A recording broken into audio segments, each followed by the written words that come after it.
and welcome back to 365 Days with mxmtoon. I'm Maia, a singer, songwriter, videomaker, Oakland native, and advocate for equality.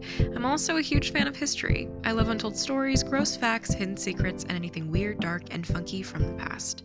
Each day, I'm going to share one of my favorite deep cuts with you, so let's take a look at today's story. It's 365 with mxmtoon. New facts every day, so don't leave too soon. I'm gonna teach you stuff, no it won't be tough. Gonna go a year till you've had enough. It's 365 mxmtoon. On this day in 2013, Rhode Island became the 10th state to legalize same-sex marriage.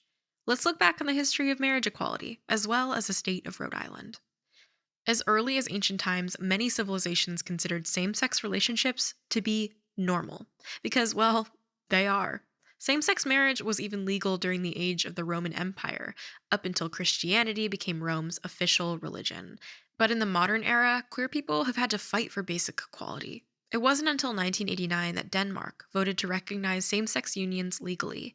Norway followed suit in 1993, and in the next few years, countries like Sweden, Greenland, and more did the same. You might wonder why the right to marry is so important. You can be in a fulfilling, committed relationship with someone without getting married, but it's important for LGBTQ people to have equal rights on a legal level. Plus, in some cases, marriage is necessary for two people to be on the same health insurance. So, by extension, these archaic bans on same-sex marriage or domestic partnerships had negative effects on people's access to health care. In the US, the fight to legalize same-sex marriage heated up in the 80s. In the midst of the AIDS epidemic. In San Francisco, activist Harry Britt tried to pass a measure that would extend healthcare coverage to same-sex partners of public employees. But the measure was vetoed by then Mayor Dianne Feinstein, who currently is a senior senator from California. A similar measure wouldn't pass in San Francisco until 8 years later in 1990, but there was still very little forward momentum. In 1993, 3 same-sex couples argued in the Supreme Court of the state of Hawaii that it was unconstitutional to ban same-sex marriage. They didn't win the case, but the court suggested that possibility that preventing same-sex marriage was unconstitutional. But then, in 1996, President Bill Clinton signed into law the Defense of Marriage Act, which defined marriage at the federal level as a union between a man and a woman only. This law wouldn't be struck down until 2013. When the United States Supreme Court ruled 5-4 that it was a deprivation of liberty to prevent same-sex marriage. Even under the Defense of Marriage Act, individual states could choose whether or not to recognize same-sex unions. So in 2003, Massachusetts became the first state to allow same-sex couples to marry. The following year, New Mexico would start giving marriage licenses to same-sex couples since their law didn't specify anything about sex or gender. And in San Francisco, the city began defying state laws and married same-sex couples anyways. More and more states followed suit, and as early as his 2008 campaign, President Obama voiced support for same-sex marriage. It wasn't until 2015 that the United States Supreme Court finally legalized same-sex marriage nationwide in the case Obergefell versus Hodges. As the 10th state to legalize same-sex marriage, Rhode Island was somewhat ahead of the curve. Here are other fun facts about the smallest state in the country.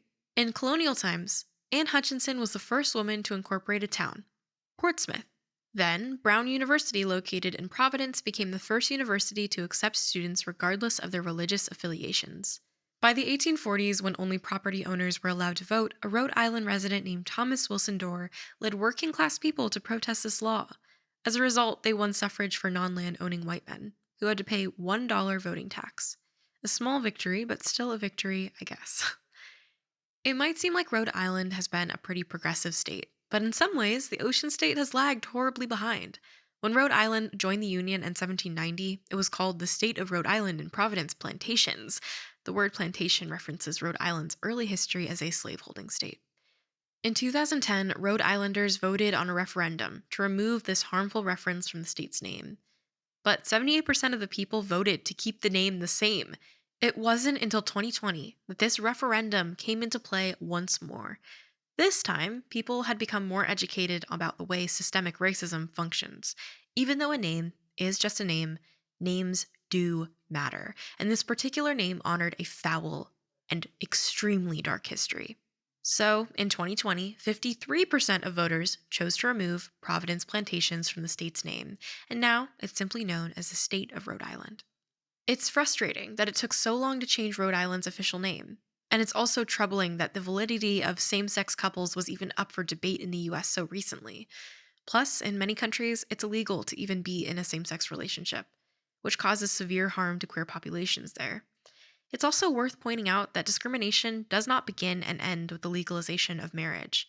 Just last month, Arkansas passed a law banning gender affirming healthcare for trans youth. So there's a lot of work to be done, especially when it comes to protecting trans, non binary, and gender non-conforming people in the queer community. Yes, legal rights are important. And it's meaningful that same sex marriage is now legal in the US, but we won't see true equality until the complete acceptance of queer people becomes an irrefutable norm. Now let's talk about music. Today, in 2003, the Chicks, formerly known as the Dixie Chicks, appeared naked on the front cover of Entertainment Weekly.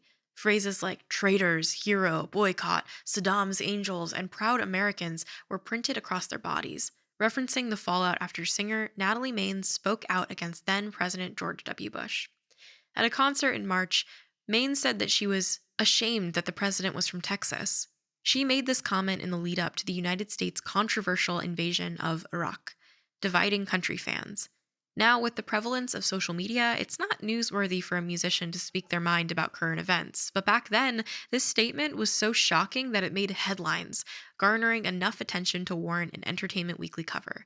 Especially for a country group from Texas, the home state of President Bush, this statement hurt their airplay and divided their fan base. Still, it's inspiring to see artists stand up for what they believe in, even when it might not make them the most popular band in town. And now for our final segment of today's show, I'm going to be going into my own photo archives to see what I was up to on a May 2nd in my life. I don't really think I've done a whole lot of exciting things. How many times have I said that on this podcast? But on May 2nd, 2020, I think I just have a lot of photos of my cats. I was back home with my family in California because quarantine had kind of just started. Now we're a year from it. But I have a photo of me here sitting with a blanket wrapped around me, and my friend Lucas edited my eyebrows off of my face.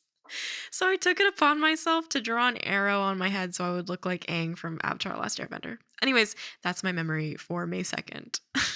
So dumb.